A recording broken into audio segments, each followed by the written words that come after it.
નમસ્કાર સજ્જનો, સ્વાગત છે આપનું અમારી યુટ્યુબ ચેનલ ક્રિએટિવ ગુજરાતી ઉપર। તો સજ્જનો, આજે તારીખ 31 જુલાઈ અને શુક્રવાર માર્કેટમાં આજે અઠવાડિયાનો છેલ્લો દિવસ હતો। નિફ્ટી ઇન્ડેક્સ આજે 66 પોઈન્ટ વધીને 24,383 બંધાયો છે। વધવામાં આજે નિફ્ટી મીડિયા ઇન્ડેક્સ 2.10% ઉપર ગયો છે। નિફ્ટી ઓટો ઇન્ડેક્સ 1.60% પ્લસમાં રહ્યો છે અને નિફ્ટી ઇન્ડિયા ડિફેન્સ ઇન્ડેક્સ 1.60% પ્લસમાં રહ્યો છે। ઘટવામાં આજે નિફ્ટી આઈટી ઇન્ડેક્સ 1.60% ડાઉન ગયો છે। એફએમસીજી ઇન્ડેક્સ 1.10% જેટલો ઘટ્યો છે।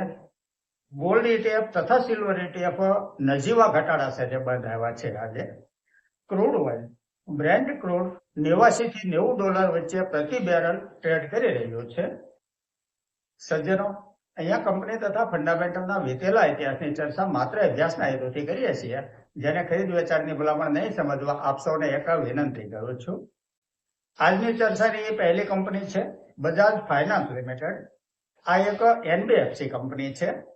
2002 થી લઈને આજ સુધીમાં આ કંપનીએ 1,96,658% રિટર્ન આપેલું છે શેર હોલ્ડરોને। કંપનીનું ફંડામેન્ટલ જોઈએ તો જે રેવન્યુ જૂન 2025 ક્વાર્ટરમાં 19,524 કરોડ હતી તે વધીને 23,165 કરોડ થઈ છે। નેટ પ્રોફિટ 4,765 કરોડથી વધીને 6,081 કરોડ થયો છે। છેલ્લા 3 વર્ષનો કમ્પાઉન્ડિંગ પ્રોફિટ ગ્રોથ 19% છે। સેલ્સ ગ્રોથ CAGR 3 વર્ષનો 26% છે। સ્ટોક પ્રાઇસ CAGR 3 વર્ષનો 13% છે। વીતેલા 1 વર્ષનું 20% રિટર્ન શેર હોલ્ડરોને આપ્યું છે આ કંપનીએ। રિટર્ન ઓન ઇક્વિટી 3 વર્ષનું 20% છે અને લાસ્ટ યર 18% છે। માર્કેટ કેપ 7,10,817 કરોડની છે। સ્ટોક પ્રાઇસ ₹1,142 છે। પી રેશિયો 35 છે। ROCE 10.90% છે। ROE 18.20% છે। ડિવિડન્ડ yield 0.49% છે। શેર હોલ્ડિંગ પેટર્ન જોઈએ તો પ્રમોટર હોલ્ડિંગ 56.68% છે। FII નું હોલ્ડિંગ 20.20% છે। DII નું હોલ્ડિંગ 16.30% છે અને પબ્લિક પાસે 8.66% હોલ્ડિંગ છે। આ એક કન્સિસ્ટન્ટ પ્રોફિટેબલ કંપની છે, મજબૂત ફંડામેન્ટલ છે કંપનીનું। આગળની કંપની છે શ્રીરામ ફાઇનાન્સ લિમિટેડ। આ પણ એક NBFC કંપની છે। ફંડામેન્ટલ જોઈએ કંપનીનું તો જે રેવન્યુ જૂન 2025 ક્વાર્ટરમાં 11,536 કરોડ હતી તે વધીને 13,400 કરોડ થઈ છે। નેટ પ્રોફિટ 2,159 કરોડથી વધી 3,453 કરોડ થયો છે। છેલ્લા 3 વર્ષનો કમ્પાઉન્ડિંગ પ્રોફિટ ગ્રોથ 19% છે અને TTM 33% છે। સેલ્સ ગ્રોથ CAGR 3 વર્ષનો 16% છે। સ્ટોક પ્રાઇસ CAGR 3 વર્ષનો 40% છે। વીતેલા 1 વર્ષનું 63% રિટર્ન આપ્યું છે શેર હોલ્ડરોને આ કંપનીએ।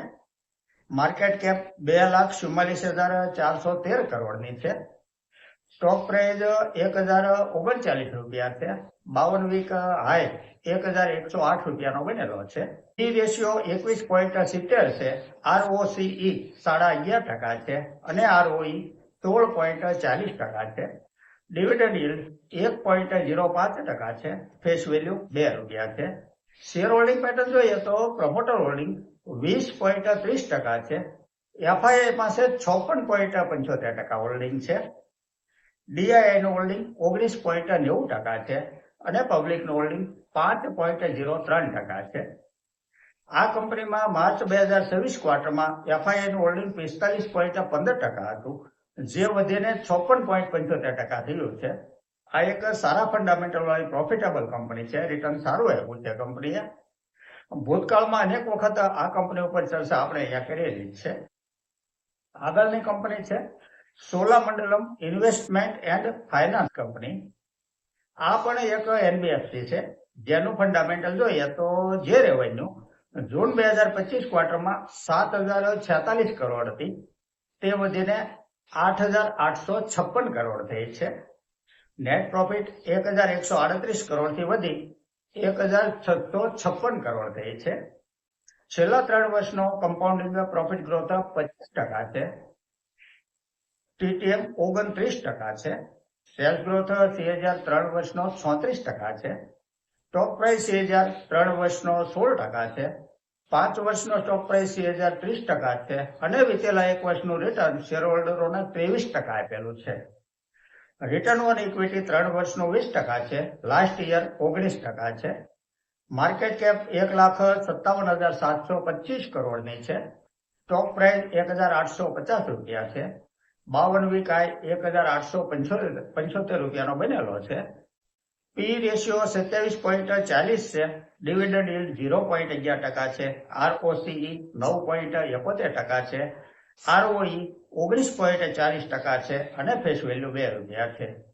શેર હોલ્ડિંગ પેટર્ન જોઈએ તો પ્રમોટર હોલ્ડિંગ 49.23% છે. FII નું હોલ્ડિંગ 24.26% છે. DII પાસે 20.62% હોલ્ડિંગ છે અને પબ્લિકનું હોલ્ડિંગ 5.70% છે. આ એક કન્સિસ્ટન્ટ પ્રોફિટેબલ કંપની છે. ફંડામેન્ટલ સારું છે કંપનીનું. આગળની કંપની છે Muthoot finance limited. Gold loan provide કરતી આ એક NBFC છે. ફંડામેન્ટલ જોઈએ તો જે રેવન્યુ માર્ચ 2025 ક્વાર્ટરમાં 5,622 કરોડ હતી ને તે વધીને 9,289 કરોડ થઈ છે. નેટ પ્રોફિટ 1,444 કરોડથી વધી 3,397 કરોડ થયો છે. છેલ્લા 3 વર્ષનો કમ્પાઉન્ડિંગ પ્રોફિટ ગ્રોથ 43% છે અને ટીટીએમ 99% છે. સેલ્સ ગ્રોથ CAGR 3 વર્ષનો 38% છે. ટીટીએમ 56% છે.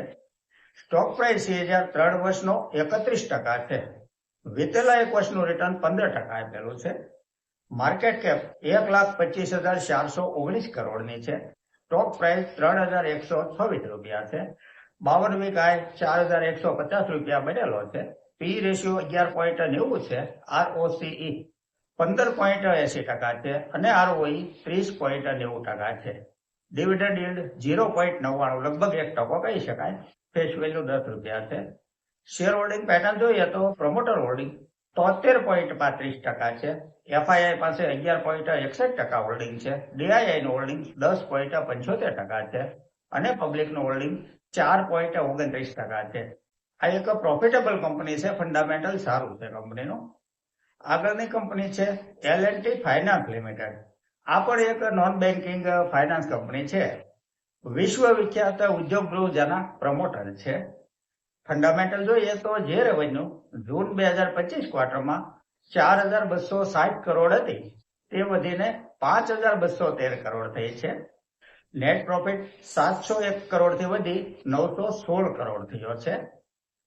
છેલ્લા 3 વર્ષનો કમ્પાઉન્ડિંગ પ્રોફિટ ગ્રોથ 256% છે અને ટીટીએમ 20% છે.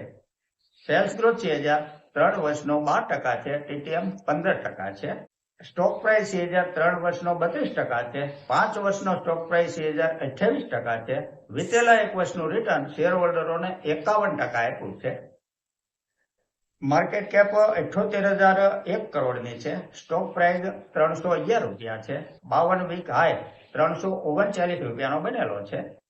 પી રેશિયો 24.40 છે. ROCE 8.40 છે. ROE 11.20% છે. ડિવિડન્ડ yield 0.88% છે. ફેસ વેલ્યુ ₹10 છે. શેર હોલ્ડિંગ પેટર્ન જોઈએ તો પ્રમોટર હોલ્ડિંગ 65.96% છે. FII નું હોલ્ડિંગ 7.71% છે. DII નું હોલ્ડિંગ 14.90% છે. પબ્લિકનું હોલ્ડિંગ 11.45% છે. આ એક પ્રોફિટેબલ કંપની છે. ફંડામેન્ટલ સારું છે કંપનીનું. આગળની કંપની છે ટાટા કેપિટલ લિમિટેડ. આ એક ન્યૂ લિસ્ટેડ કંપની છે. ઓક્ટોબર 2025માં આવેલી છે અને લિસ્ટિંગ ઓક્ટોબરમાં થયેલું છે 2025.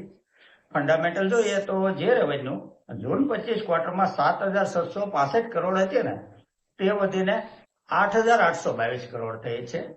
નેટ પ્રોફિટ 1,041 કરોડથી વધી 1,628 કરોડ થયો છે.